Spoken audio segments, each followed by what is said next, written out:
हजरत आमिना ने बताया कि उन्हें ख्वाब में फरिश्ते नजर आते। वो उनसे कहते, आपको सबसे पाक इंसान की माँ बनने की खुशखबरी मुबारक हो। जो बच्चा आपके पेट में है वो सारी दुनिया का रहमत बनने वाला है। उनका नाम मोहम्मद रखना। बीबी आमिना कहती हैं, एक फरिश्ता उनके पास आया और कहने लगा, या सैयदा, आपके पेट में ऐसा नूर है जो इंसानों और जिन्नात दोनों का सरदार होगा। जब वो पैदा हो तो कहना, मैं उसे हर बुराई और शैतान से अल्लाह की पनाह में देती हूँ। बीबी आमिना ये सब सुनकर रो देती। खुशी के आंसुओं से चेहरा तर हो जाता।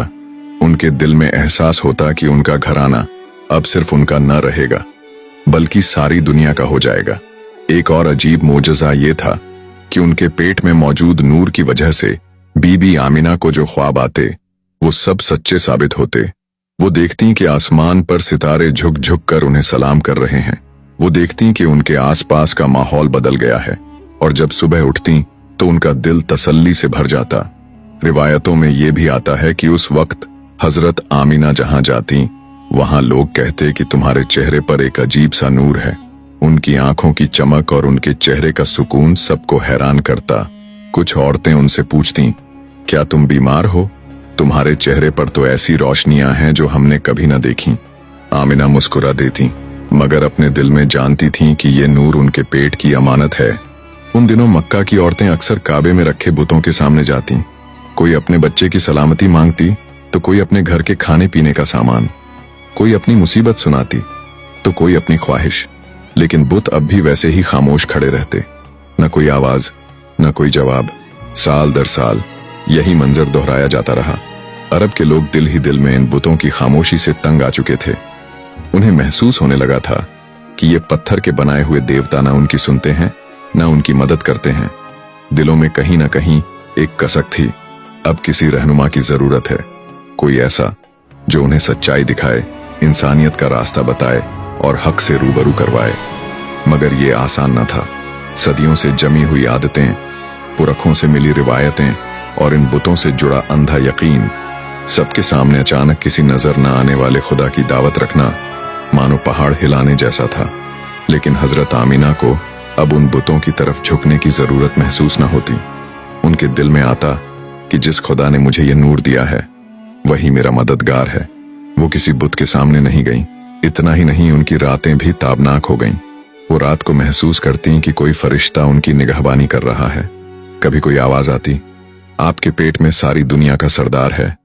कभी कोई कहता, आपके बेटे के आने से तारीखियां मिट जाएंगी। ये सब बातें आम औरतों के तजुर्बे से बहुत अलग थीं। यही वजह थी कि बीबी आमिना की रूह हर रोज नए एहसास से गुजरती। उनके दिल में गमो खुशी का अजीब संगम था। गम इसलिए कि उनके शौहर अब्दुल्लाह सफर पर थे और जल्द ही वो उनसे बिछड़ने वाली थीं, और खुशी इसलिए कि अल्लाह ने उन्हें सारी दुनिया की सबसे बड़ी नेमत दी थी। वहीं दूसरी तरफ मदीना की रात थी। हवाओं में सन्नाटा घुला हुआ था। उसी मदरसे के कमरे में कुछ बड़े यहूदी आलिम बैठे थे। सामने तौरात के खुले पन्ने रखे थे और चारों के चेहरों पर सोच की लकीरें गहरी होती जा रही थीं। पहला आलिम बोला, लोग आने वाले नबी के पास क्यों न जाएंगे? उनकी सच्चाई और अखलाकों की मिसाल ही ऐसी होगी कि बुतों के सामने जाने वाले लोग भी समझ जाएंगे कि असली मालिक तो बस एक अल्लाह है। दूसरा आलिम भौहें चढ़ाकर बोला, हाँ, लेकिन सोचो, अगर वो आ गए तो सबसे पहले इन अरबों को हमारे देवताओं से दूर करेंगे। सदियों से जो हम अपनी बातें और अपनी किताबों से उन पर असर डालते आए हैं, वो सब कुछ खत्म हो जाएगा। बुजुर्ग आलिम ने कहा, यह तो हमारी किताबों में भी लिखा है कि जब वो आएगा तो बुत टूटेंगे, झूठे देवता मिटेंगे और लोग एक खुदा की तरफ लौटेंगे। अगर हमने उसका साथ न दिया तो हमारी हस्ती ही मिट जाएगी। कमरे में सन्नाटा छा गया। मक्का की वादी उस रात अजीब सी खामोशी में डूबी हुई थी। रेगिस्तान की रेत तक ठंडी हो गई थी। हवाएं जैसे थम गई थीं और आसमान के सितारे अपने अंदर एक नई रौनक समेटे हुए थे। कोई जान न पाया कि ये रात क्यों इतनी जुदा है, मगर सारी कायनात एक अनजाने इंतजार में डूबी हुई थी। उस घर में जहां हजरत आमिना ठहरी हुई थीं, एक अजीब सा नूर बिखरा हुआ था। आमिना अपने दिल में महसूस कर रही थीं कि अब वो लम्हा बहुत करीब है जिसका जिक्र किताबों में था, जिसका इंतजार नबियों ने किया, जिसकी दुआएं हजारों साल से की जाती रही थीं। बीबी आमिना कहती हैं, जब मैंने वो हालत महसूस की तो मुझे लगा जैसे मेरी चार दीवारी नूर से भर गई है। उस नूर ने मेरे दिल को हल्का कर दिया और मेरी रूह को सुकून बख्शा। मुझे ऐसा लगा जैसे मैं अकेली नहीं हूं, फरिश्ते मेरे आसपास मंडला रहे हैं।